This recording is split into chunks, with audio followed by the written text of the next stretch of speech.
So, welcome back mga kalapatids dito sa RC Vlog TV. And today mga kalapatids is meron naman tayong bagong ibon mga kalapatids ano. So yun, so birthday din natin ngayon. And then yun, kailangan din natin na mag-update dito sa ating log. And then yun, so kung hindi ako samahan at kung gusto nyo makita yung bagong ibon natin, so tara.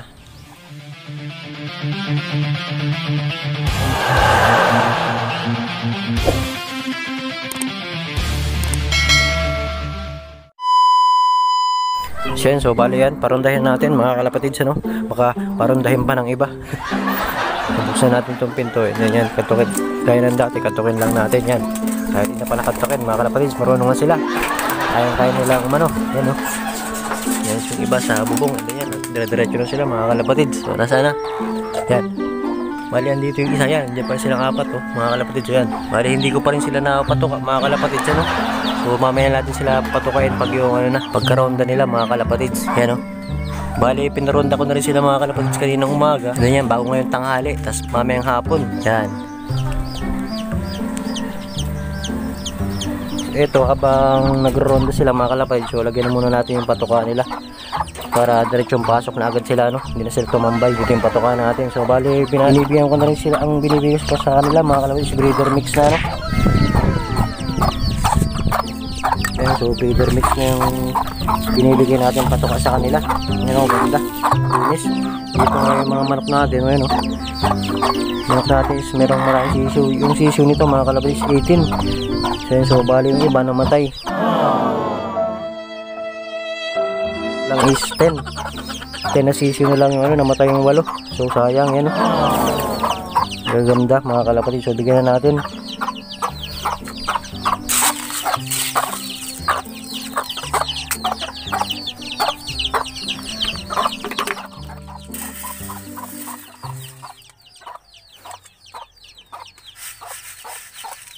Yan yun, buksan na natin tong top tractor din mga kalapatids para papasok na lang sila.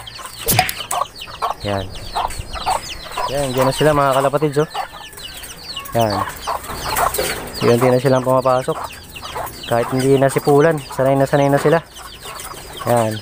Bilis ng trapping. Yan sila. 6. So, bali bigyan na rin natin sila ng tubig para yan, dire-diretso na.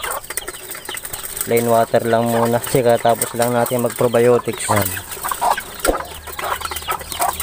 So, baling inakay pala mga kalapatids na nasa training box na ginagamot natin ng mga nakaraan. So, wala na. So namatay na siya. And then ang bad news pa nun mga kalapatids, may sumunod pang isa. Yung red check na kapatid nitong si Red Bar. Bali nawala na, ano rin siya na namili din. And then hindi ko na rin pinatagal para hindi na siya mahirapan no. Ganyan kinuha ko na lang yung mga singsing nila para sa susunod na magkainakay tayo is ilalagay na natin mga kalapatids ano. Ilalagay na lang ulit natin yung kanilang mga singsing. So yung mga singsing nga pala yun mga kalapatids pang Lucena no. Lipad yun sa December para sa ano sa Lucena mga kalapatids. So yun, so bali napaluplay natin yung mga ibon natin mga kalapatids. So tingnan natin yung bagong ibon natin. So, bali ito mga kalapatids yung bagong ibon natin. Yan o, pulay-pulay yung ilong. Okay nangyari dyan. So bali binigay sa atin yung tropa natin dito kagabi. So yan, andun daw sa bubong nila. Ayan, nahuli daw niya. So nung nakita ko, may sing-sing naman siya mga kalapatids ano. I-cleansing ko pa, and then yun pupurgayin ko pa. Kaya naka-quarantine siya muna dito. Yan, so lalabas ko lang para makita nyo ano. 1 eternity later. So bali ito nga siya. Bali checkered siya na white flight, ano. May mga batik-batik din siya sa mukha mga kalapatids oh. Pero yan, ba't ganyan? Pula ng mukha niya. Mukhang breeder siya na hindi ko alam. Mukhang nagsusubo siya na ewan. Tapos meron pang mga kulay-kulay yung dito sa kanyang noo. Yan oh. May kulay-kulay mga kalapatids ano. So makapagtagal mga kalapatids ano, pumuti rin yung ilong niya. Linisan ko kasi mga kalapatids yung ilong niya kanina. So yun. So bali gagawin natin dito mga kalapatids. Paliliguan muna natin oh, ng malatayon.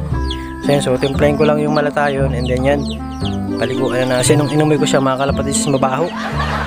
So yan, so ayaw ko nang ganun yung kalabating mabaho ano. Tsaka yung maraming kuto. So yan.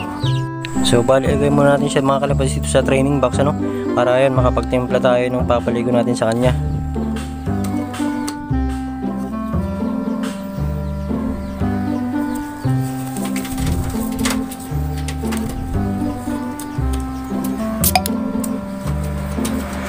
Ayan, so bali na timpla natin mga kalapatids yung malatayon. Yan o, so konti lang nilagay ko kasi matapang daw yan. Yan, dito nga nakalagay mga kalapatids, so binigyan lang ako ng tropa natin kasi hindi pa nga tayo nakakabili. Yan, so ito mga kalapatids, ano, so paliguan na natin, mukhang ano siya, mukhang kak. Kung titingnan natin is malaking ano, malaking kalapate, yan o.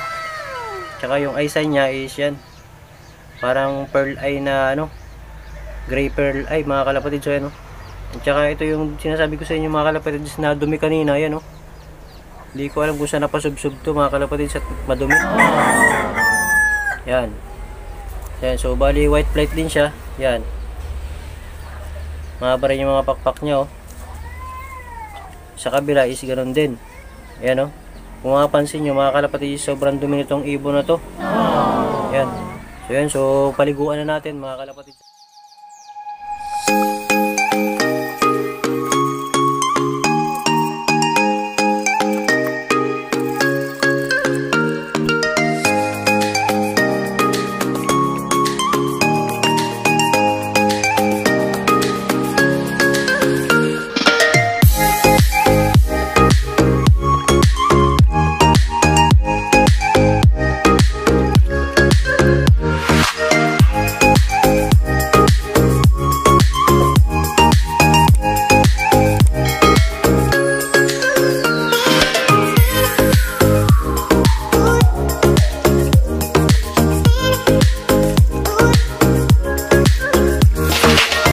Years later. So ito mga kalapatids, bali yan ang paliguan natin, lagay natin doon sa training box, and then mainit pa naman, so balad natin sa initan para matuyo agad siya.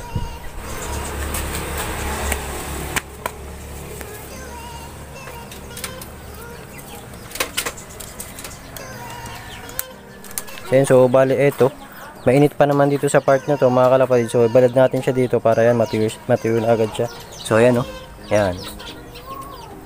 Nandiyan na siya mga kalapatids. Pupogi na siya niyan. So tingnan natin yung itsura niya pag natuyo na siya, no. Hindi ko nga alam kung bakit yan ganyan, kulay pink yung kanyang ilong mga kalapatids. So yan, no, kulay pula. So comment kayo mga kalapatids kung anong nangyari dito, kung bakit naging kulay pula yung kanyang ilong. O yan, no. Pero maganda rin naman yung ibon na to. Yan, yung malaki yung ilong niya, medyo semi lang. Yan. So salamat pa nga pala mga kalapatids sa tropa na natin na nagdala dito, ano. Kung kukuha niya to mga kalapatids, okay lang, pero kung hindi naman at ibibigay na sa atin is okay din lang. Salamat ano mga kalapatids. So yan, no. Yan. Maraming salamat nga pala mga kalapatids kay Idol Madla natin, ano.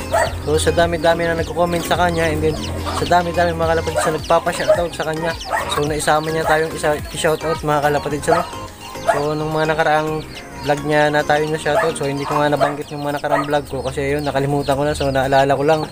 So yun, so salamat Idol Madla Love TV. Okay, kung hindi pa kayo nakapag-subscribe kay Idol Madla, so mag-subscribe na kayo, no? And hit nyo na yung notification bell para palagi kayong updated sa mga video niya, no? At saka sa lahat ng Pidgin Vlogger, so subscribe natin, supportahan natin lahat mga kalapatids. So yun, so salamat. So usapang birthday naman mga kalapatids is eto. Yan, pansit lang. Ano, kalahating Mickey, and then yun kalahating bihon lang, tsaka yan gulay. Yan, tapos wala kasi akong ano, wala pang budget, kaya pwede na yan.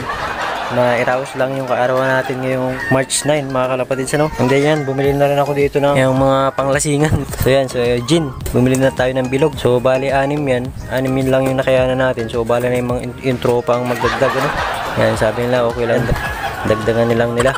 So yan, no.